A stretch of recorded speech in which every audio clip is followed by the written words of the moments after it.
साथियों, अहंकार का परित्याग कीजिए। पुस्तक परदोष दर्शन एवं अहंकार से बचें, लेखक पंडित श्री राम शर्मा आचार्य आपको पढ़कर सुनाते हैं। आइए स्वाध्याय सत्संग चिंतन मनन के क्रम में धीरे धीरे समय निकालकर सुनते हैं। अहंकार का परित्याग कीजिए। जीवन लक्ष्य की प्राप्ति में अहंकार एक प्रबल शत्रु है। काहे में? जीवन लक्ष्य की प्राप्ति में अहंकार एक प्रबल शत्रु है, क्योंकि सभी भेद अहम भावना से ही उत्पन्न होते हैं, जिनके उत्पन्न होते ही काम, क्रोध, लोभ, मोह आदि विकार उठ खड़े होते हैं। इन्हें बाहर से बुलाना नहीं पड़ता। अहंकार स्वतः भेद बुद्धि के प्रसंग से इन्हें अंतः स्थल में पैदा कर लेता है। मनुष्य परिस्थितियों को दोष देता है या किसी दूसरे व्यक्ति के मत्थे दोष मढ़ने का प्रयत्न करता है, किंतु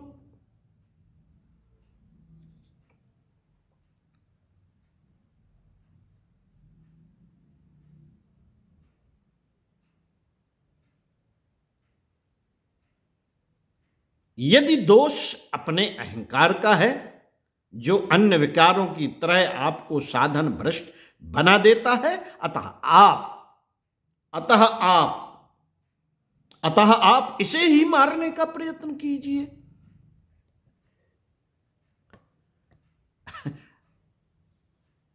अहंकार का नाश करने में मनुष्य को सर्वप्रथम तत्पर होना चाहिए, क्योंकि यही सारे अनर्थ का मूल है। ध्वंस, दुख और विनाश के ही परिणाम इससे प्राप्त होते हैं। मित्रों, रावण की शक्ति का कुछ ठिकाना न था। कंस का बल और पराक्रम जगत विख्यात है। दुर्योधन, शिशुपाल, नेपोलियन, हिटलर आदि की शक्तियों के आगे संसार कांपता था, किंतु उनका अहंकार ही उन्हें खा गया। मनुष्य को पतन की ओर ले जाने में अहंकार का ही हाथ रहता है। श्रेय के साधक को इससे दूर ही रहना चाहिए। भगवान सबसे पहले अपने अभिमान को नष्ट करते हैं। अहंकारी व्यक्ति को कभी उसका प्रकाश नहीं मिल सकता। अहंकार एक प्रकार की संग्रह वृत्ति है। अहम के योग से मनुष्य जगत की प्रत्येक वस्तु पर एकाधिकार चाहता है। उसका लाभ केवल वही उठाना चाहता है। किसी दूसरे को हस्तक्षेप करते या लाभ उठाते देखकर वह जलभुन उठता है और प्रतिकार के लिए तैयार हो जाता है। जब तक यह पाप पराकाष्ठा तक नहीं पहुंच जाता, तब तक भले ही कोई शोषण, दमन, अपहरण तथा अनैतिक भोग भोगता रहे, किंतु अंततः सभी लोग उसका साथ छोड़ देते हैं। देखिए ना, आप अपने आसपास कितने हम लोग हंस बोल कर रहते थे। छोटी चीजों में गुजारा करते थे और हंसते और मुस्कुराते थे। आज लगता नहीं आपको कि हमारे ही अपने जो हमारे साथ बहुत हंस मिलकर रहते थे, खाते पीते उठते बैठते आनंद की अनुभूति करते थे, आज साथ छोड़ते चले जा रहे हैं। मित्रों, यही है अहंकार का दोष है। साधन और परिस्थितियां शीघ्र ही विपरीत हो जाती हैं, तब मनुष्य को हार माननी पड़ती है, मोह की खानी पड़ती है और कभी कभी तो सर्वनाश के ही दर्शन करने पड़ते हैं। मित्रों, परमात्मा किसी भी वस्तु का संग्रह नहीं करता। वह लोक हितार्थ अपने दान अनुदान विस्तीर्ण करता रहता है। लाभ इसी में है कि अपनी संपूर्ण शक्तियों को दान रूप में विकीर्ण करता रहे। इससे उसे श्रेष्ठ और सच्चा आनंद प्राप्त हो सकता है।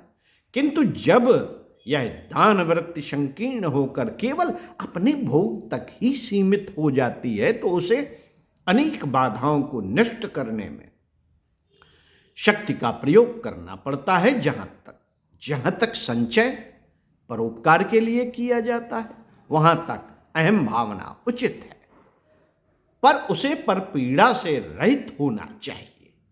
शुद्ध भाव से वस्तुओं का संग्रह और उन्हें लोक कल्याण के लिए दान देने में कोई हानि नहीं है, वरन इससे आत्मा विकसित होती है। पर यहां भी सांसारिक यश की कामना का विग्रह उत्पन्न हो सकता है। अतः दान की वृत्ति भी उदार और निरहंकार होनी चाहिए। यह स्थिति तब आती है जब अपना कर्ता भाव पूर्ण रूप से समाप्त हो जाता है। कर्तव्य तो सभी करते हैं, किंतु जो अपने अधिकार ईश्वर के लिए छोड़ देते हैं और समष्टि रूप से इस बात के लिए राजी हो जाते हैं कि संपूर्ण का कर्ता धर्ता परमात्मा ही है, परमात्मा ही है,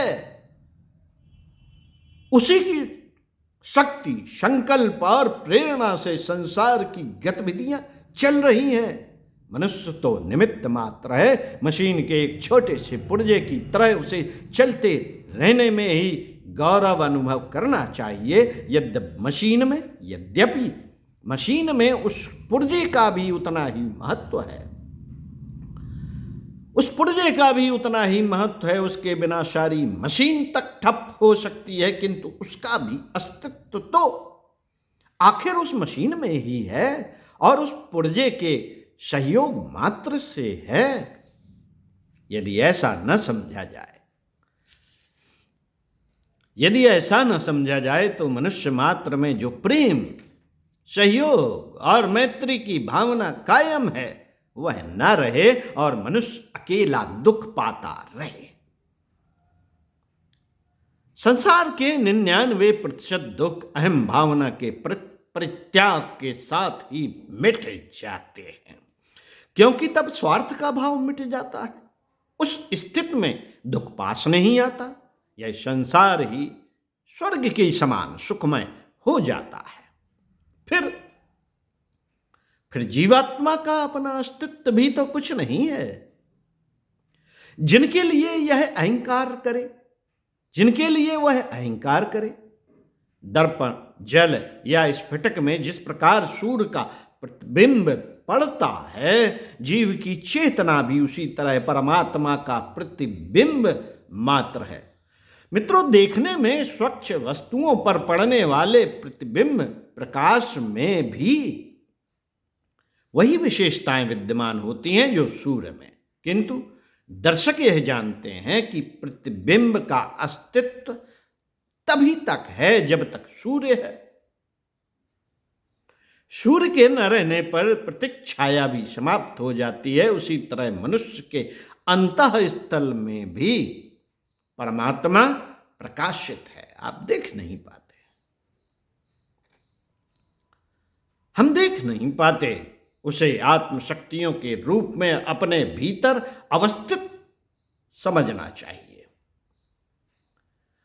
उनका दुरुपयोग नहीं करना चाहिए। ये शक्तियां आत्मकल्याण के लिए मिलती हैं और इसी में उनका सदुपयोग भी होना चाहिए। साथियों, परमात्मा अपनी शक्तियों पर हिताय दान करता है। जीव को भी सेवा का पालन वैसे ही करना चाहिए। सेवा वही कर सकता है जो किसी का आदर न करे,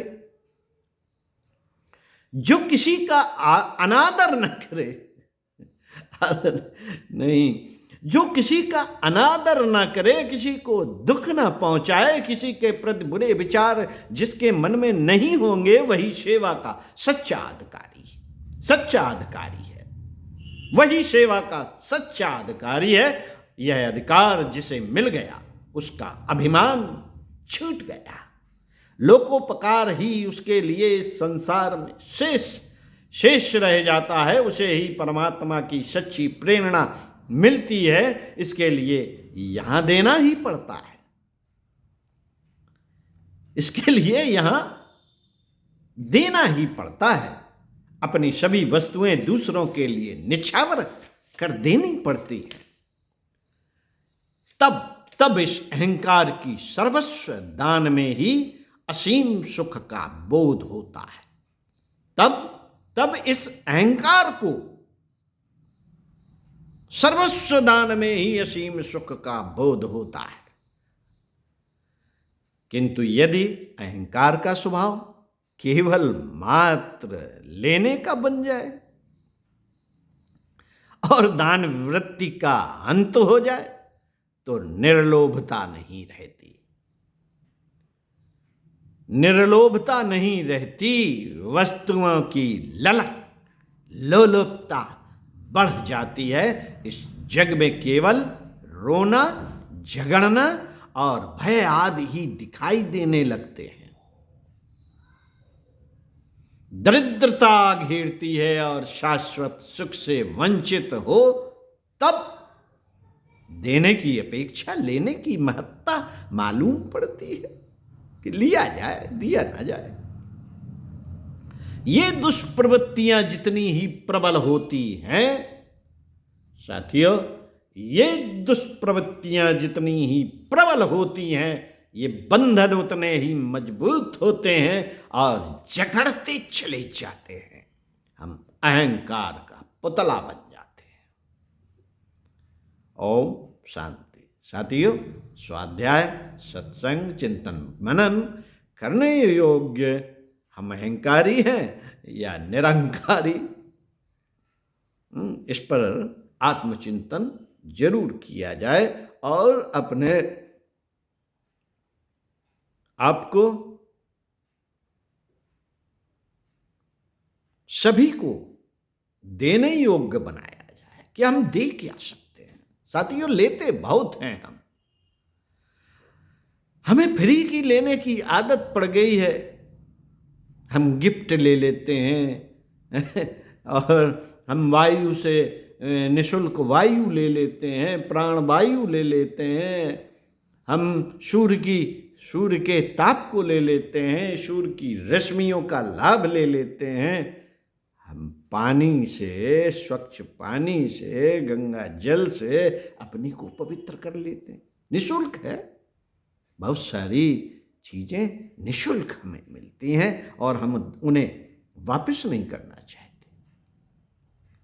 वायु गंदी होती जा रही है, लेकिन वायु को शुद्ध करने के लिए यज्ञ नहीं कर सकते, उसमें झंझट लगता है। हम सोचते हैं कि इन्होंने हमें दिया क्या है। अरे प्यार दिया है, सहयोग दिया है, अपना समय दिया है, प्रसन्नता दी है आपके साथ रहकर, तो उसको बांटेंगे नहीं। बांटना सीखिए, अपने अहंकार का परित्याग कीजिए। साथियों, देने से ही अहंकार नष्ट हो सकता है और लेने की वृत्तियां हमारे अहंकार को परिपोषित करती रहती हैं और हम धीरे धीरे एकड़ होते चले जाते हैं। अहंकारी क्या होता है, एकड़ हो जाता है, अकेले रहने लगता है। सभी आज अकेले ही रहना पसंद कर रहे हैं। बात बात पर कैलकुलेशन लगाते हैं। घर में, माता पिता में, भाइयों में, बच्चों में, सभी में कैलकुलेशन चल रहा है। अरे कारण कि हम अहंकारी हैं। साथियों, अहंकार का परित्याग करने के लिए, अहंकार की बातों को समझाने के लिए हमें लेखक पंडित श्री राम शर्मा आचार्य जी द्वारा लिखे लेखों के माध्यम से बताया। आगे बताएंगे आपको पाप मूल अभिमान। आज हमारा जो अभिमान है वो पाप मूल है। आगे सुनते हैं अगले वीडियो में। ओम शांति।